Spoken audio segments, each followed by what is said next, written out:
One of my biggest gripes about the farm stand from Lettuce Grow is that they just market it where they seem to only want you to buy their seedlings for $2.99 each and don't have a way for you to use your own seeds. Other hydroponic brands like Arrow Garden will sell their growing sponges or medium by themselves, so you can choose to use your own seeds. Oftentimes, the seedlings from Lettuce Grow are small and kind of fragile. Overall, it ends up costing more money, and while their seedling selection changes with the seasons, the options still feel quite limited.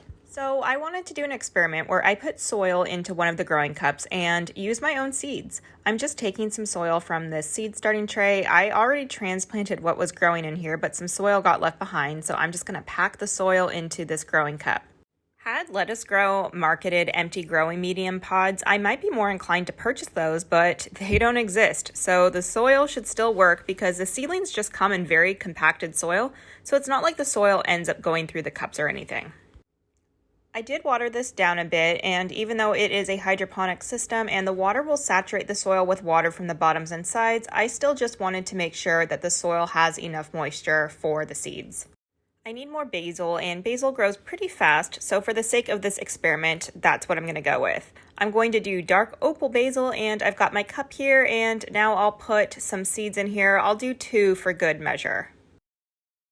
And now I'll just pop it into the farm stand, and now we wait.